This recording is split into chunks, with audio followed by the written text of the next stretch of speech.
Hello students, we are going to start question answers, exercise question answer, chapter number 5. First question देखिए, question first है आपका, what are the advantages of using CNG and LPG as a fuel. इस chapter में आपने यही किया है, CNG और जो एलपीजी है जो फ्यूल की तरह हम यूज़ करते हैं उनको एज अ फ्यूल यूज़ करने के क्या फ़ायदे हैं। तो फर्स्ट देखिए, they are used as non polluting fuel to transport vehicle. जो भी हमारे ट्रांसपोर्ट व्हीकल हैं, जो यातायात के जो साधन हैं हमारे, उनके अंदर ये किस तरह से काम करता है, नॉन पोल्यूटिंग फ्यूल, मतलब इससे पोल्यूशन नहीं होता। LPG and CNG both are easy to store and transport. इनको स्टोर करना, इकट्ठा करके रखना और एक जगह से दूसरी जगह पे भेजना, वो क्या है, बहुत ही आसान है। नेक्स्ट देखिए, CNG is use for power generation. जो हमारी पावर जनरेशन है, जहाँ पे बिजली वगैरह बनाई जाती है, वहाँ पे हम किसका यूज़ करते हैं, CNG का यूज़ करते हैं। This fuels have more energy per unit volume. और इनसे जो एनर्जी रिलीज होती है वो क्या होती है, ज़्यादा रिलीज होती है वॉल्यूम के according. LPG can be use directly for burning in homes and factories. LPG का यूज़ हम कहाँ पे करते हैं, घरों में करते हैं और फैक्ट्रीज में करते हैं directly. These are easily available and have affordable cost. ये आसानी से हमें हर जगह पे मिल जाते हैं और इनकी जो कॉस्ट है वो अफोर्डेबल है। अफोर्डेबल का मतलब हर कोई इनको खरीद सकता है, ज़्यादा महंगे नहीं हैं ये। LPG and CNG has virtually no ash particles left after burning. और सबसे अच्छी बात क्या है कि जब इनको जलाया जाता है LPG को और CNG को, तो जलने के बाद कोई भी राख वगैरह नहीं बचती। तो ये सारे क्या हैं, एडवांटेजेस हैं, फ़ायदे हैं किसके, CNG और LPG को यूज़ करना एज अ फ्यूल। किसके कंपैरिजन में, एज अ फॉसिल फ्यूल। क्योंकि अगर हम कोल को यूज़ करेंगे, पेट्रोलियम को यूज़ करेंगे, तो उससे क्या होगा हमारा, उससे तो हमारे क्या होगा, पोल्यूटेंट्स रिलीज होंगे। लेकिन CNG और LPG से ऐसा नहीं होगा। Next question, name the petroleum products used for surfacing the road. Road बनाने के लिए हम कौन से पेट्रोलियम प्रोडक्ट का यूज़ करते हैं, हम यूज़ करते हैं उसके लिए बिटुमिन। बिटुमिन क्या है आपका, एक पेट्रोलियम प्रोडक्ट है जिसका यूज़ हम कहाँ करते हैं, रोड को सरफेसिंग करने के लिए, रोड बनाने के लिए। Next question, question number 3, describe how coal is formed from dead vegetation and what is this process called. आपको कोल की फॉर्मेशन बतानी है, डेड वेजिटेशन से कैसे होती है, और इस प्रोसेस का आपको नाम बताना है जिससे कोल की फॉर्मेशन होती है। देखो प्रोसेस का नाम तो आपको पता ही है, कार्बोनाइजेशन होता है, जिससे डेड वेजिटेशन से धीरे धीरे आपका क्या बनता रहेगा, कोल बनता रहेगा। इसके बारे में आपको डिस्क्राइब करना है कि कैसे बनता है कोल, आपको सारा बताना है उसके बारे में। About 300 million years ago earth had dense forest in the low lying wetland area. जो नीचे के एरिया है, जो दलदली एरिया है, वहाँ पे क्या थे हमारे, बहुत सारे क्या थे, डेंस फॉरेस्ट। डेंस का मतलब है घने जंगल थे। कुछ नेचुरल प्रोसेस जैसे कि फ्लडिंग है, बाढ़ वगैरह की वजह से जो फॉरेस्ट थे वो किसके अंदर दब गए, मिट्टी के अंदर दब गए थे वो। As more soil deposit over them, soil क्या होती गई उनके ऊपर, बढ़ती गई layer by layer. They were compressed, और सोइल का ऊपर जमा होने की वजह से क्या हो गए, वो दबाव के अंदर आ गए। The temperature also rose as they sank deeper and deeper. और जैसे जैसे वो जितने ज़्यादा अंदर जाते गए उतना ही अर्थ के अंदर जो टेम्परेचर था वो क्या होता चला गया, बढ़ता चला गया। और दो कंडीशंस, एक तो हाई प्रेशर और एक हाई टेम्परेचर, जिन्होंने क्या कर दिया, उन डेड प्लांट्स को धीरे धीरे किस में कन्वर्ट कर दिया, कोल के अंदर कन्वर्ट कर दिया। और इसी प्रोसेस को हम क्या बोलते हैं, कार्बोनाइजेशन।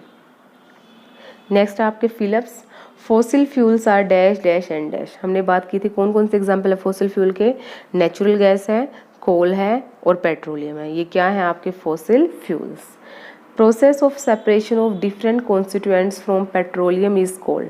पेट्रोलियम से उसके जो कॉन्स्टिट्यूएंट्स हैं, petrol, diesel, kerosene, paraffin wax, petroleum gas, उनको अलग करने के प्रोसेस को हम क्या बोलते हैं, रिफाइनिंग बोलते हैं। और रिफाइनिंग कहाँ पे की जाती है, रिफाइनरीज के अंदर की जाती है। Least polluting fuel for vehicle is, जो सबसे कम पोल्यूटिंग फ्यूल है व्हीकल्स के अंदर जो हम यूज़ करते हैं, वो क्या है आपका, CNG। और CNG है क्या, compressed natural gas. True false बताने हैं आपको स्टेटमेंट्स को। Fossil fuel can be made in the laboratory. एक पीछे आया था ना आपको, बूजो पहेली ने जो क्वेश्चन किया था कि क्या फॉसिल फ्यूल को हम डेड प्लांट्स, एनिमल्स का यूज़ करके क्या हम लैब में फॉसिल फ्यूल प्रिपेयर कर सकते हैं, नहीं कर सकते हैं। क्यों नहीं कर सकते हैं, क्योंकि लंबे टाइम के ज़रूरत पड़ती है हमें इनको फॉर्मेशन के लिए, और बहुत ही ज़्यादा टेम्परेचर हाई होना चाहिए, प्रेशर बहुत ज़्यादा हाई होना चाहिए, तभी जाके आपका क्या होगा, डेड एनिमल से क्या बनेंगे आपके fossil fuels. CNG is more polluting fuel then petrol. क्या ये ठीक है? क्या CNG आपकी पोल्यूटिंग फ्यूल है? नहीं है, पेट्रोल ज़्यादा पोल्यूटिंग फ्यूल है आपका। Coke is almost pure form of carbon, कर चुके हम। जो कोक है वो क्या है, कार्बन की सबसे प्योरेस्ट फॉर्म है। Coal tar is a mixture of various substance, जो कोलतार है आपने किया था ना कि बहुत सारे सब्सटेंस का क्या है, ये मिक्सचर है। Yes it is true. Kerosene is not a fossil fuel, kerosene fossil fuel नहीं है, ये फॉल्स है, क्योंकि वो भी क्या है, फॉसिल फ्यूल है। क्योंकि कैरोसिन किससे मिलता है आपको, पेट्रोलियम से ही मिलता है ना, और पेट्रोलियम क्या है आपका, एक फॉसिल फ्यूल, तो कैरोसिन भी क्या हुआ आपका, एक फॉसिल फ्यूल हुआ। Next question, explain why fossil fuels are exhaustible natural resources. इनको हम एग्जॉस्टिबल मतलब जो ख़त्म हो जाएंगे, जो फिनिश हो जाएंगे लिमिटेड टाइम पीरियड के बाद, तो फॉसिल फ्यूल को हम एग्जॉस्टिबल नेचुरल रिसोर्स क्यों बोलते हैं। देखिए, fossil fuels are formed over a period of million of years. आपको पता है इनको फॉर्मेशन में बहुत लंबा टाइम लगेगा, और ये फॉर्मेशन होने के लिए क्या चाहिए, हमें कुछ कंडीशंस की जरूरत पड़ेगी, high temperature and high pressure. These fossil fuels are exhaustible natural resources because if they are exhausted by human activities can't be recreated in a short period of time। देखो, अगर मान लिया हमने इन सारे फॉसिल फ्यूल को use कर लिया, तो इसको बनने में तो आपको पता बहुत लंबा टाइम लग रहा है, तो बनेंगे तो नहीं, लेकिन ख़त्म हमने कर दिया तो क्या होगा, अब इसको हम इसलिए क्या बोल पाएंगे, एग्जॉस्टिबल नेचुरल रिसोर्सेज, जो कि क्या हो जाएंगे, एक लंबे टाइम मतलब एक लिमिटेड पीरियड ऑफ टाइम के अंदर ख़त्म हो जाएंगे, और इनकी नेचर के अंदर क्या है, एक लिमिट है कि इतने ही है, ये फिक्स है ये।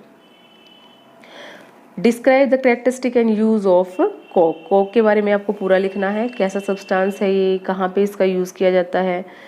Coke is tough, porous and black substance. जैसे कि आपको पता है ये प्योरेस्ट फॉर्म है कार्बन की, ये पोरस होता है, टफ है मतलब हार्ड है, और ब्लैक कलर का होता है। और इसको किस प्रोसेस से बनाया जाता है, कोक को डिस्ट्रक्टिव डिस्टिलेशन ऑफ कोल के डिस्ट्रक्टिव डिस्टिलेशन प्रोसेस से इसको रेडी किया जाता है।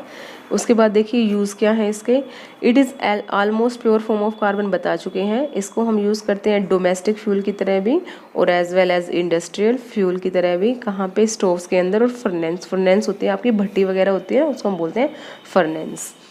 It is use in the manufacture of steel, steel बनाने के लिए हम कोक का यूज़ करते हैं।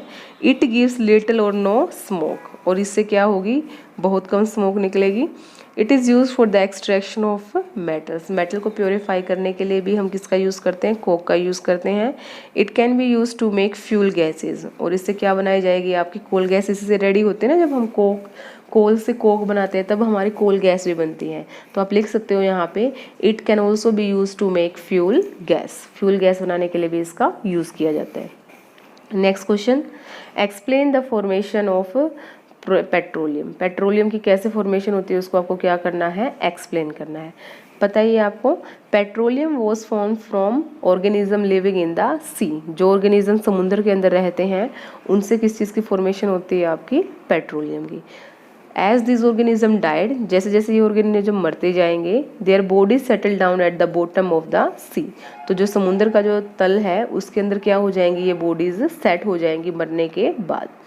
And got covered with sand and clay, और किससे कवर हो जाएंगी ये, मिट्टी से और रेत से। The absence of air, high pressure, high temperature for over million of years transform the dead organism into petroleum and natural gas। तो लंबे टाइम के बाद एयर की एब्सेंस होने की वजह से, हाई टेम्परेचर और प्रेशर होने की वजह से, जो आपके दबे हुए एनिमल्स थे जो पानी के अंदर नीचे सरफेस से बैठ गए थे, वो किसके अंदर चेंज हो जाएंगे आपके डेड ऑर्गेनिज्म, नेचुरल गैस और पेट्रोलियम के अंदर। The petroleum deposits are usually found mixed with salt water. जो पेट्रोलियम के डिपॉजिट हैं वो किसके साथ मिक्स मिलते हैं हमें, सॉल्ट वाटर के साथ।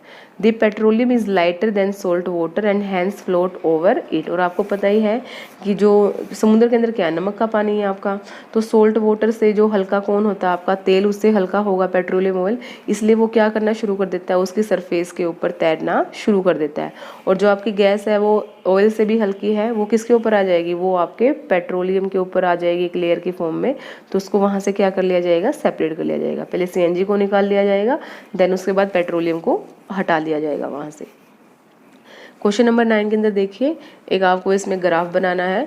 The following table show the total power shortage in India from 1991 to 1997। मतलब कितनी बिजली की कमी आई है इंडिया के अंदर 1991 से 1997 की आपको परसेंटेज दिखा रखी है। Show the data in the form of the graph. Data को आपको ग्राफ की फॉर्म में शो करना है, जहाँ पे आपको इन्होंने बोला है ग्राफ के अंदर आप दो एक्सिस लेते हो, एक्स एक्सिस और वाई एक्सिस। इन्होंने खुद बोला है plot shortage percentage for the year on Y axis. Y axis पे आपको क्या लिखना है, कितनी परसेंटेज शॉर्टेज आई है ईयर्स के अंदर, and years on the x axis. और आपको क्या लिखना है कि कितनी जो एक्स एक्सिस है उसके ऊपर भी आपको क्या लिखना है, मतलब दोनों के बीच में आपको कंपैरिजन बताना है। ईयर लिखना है एक जगह पे, आपको लिखना है शॉर्टेज।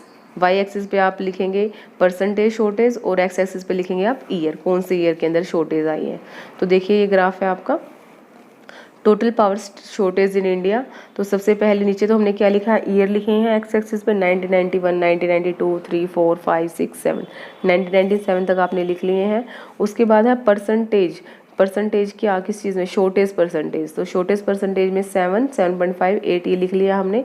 और जो जो आपको परसेंटेज ऊपर बोली गई है 7.9, 7.8, 8.3 वही आपको यूज़ करना है। और यूज़ करके आपको क्या बनाना है, ग्राफ बनाना है। ग्राफ से समझिए आपको क्या समझ में आएगा, जो शॉर्टेज जो परसेंटेज है 1995 के बाद वो क्या होती जा रही है, इंक्रीज़ होती जा रही है। मतलब जो पावर जो हमारी है, जो हमारी इलेक्ट्रिसिटी है वो क्या होती जा रही है, कम होती जा रही है। उसकी परसेंटेज क्यों कम होती जा रही है, क्योंकि पॉपुलेशन क्या है हमारी, पॉपुलेशन बढ़ती जाएगी। और पॉपुलेशन बढ़ेगी तो क्या होगी, शॉर्टेज बढ़ती चली जाएगी। तो स्टार्टिंग में देखिए शॉर्टेज कम थी और 1995 के बाद शॉर्टेज क्या होती जा रही है हमारी, रेगुलरली इंक्रीज़ होती जा रही है। ये क्या था आपका लास्ट क्वेश्चन। राइट करने हैं आपको ये सभी, और साथ में आपको ये सब लर्न भी करना है।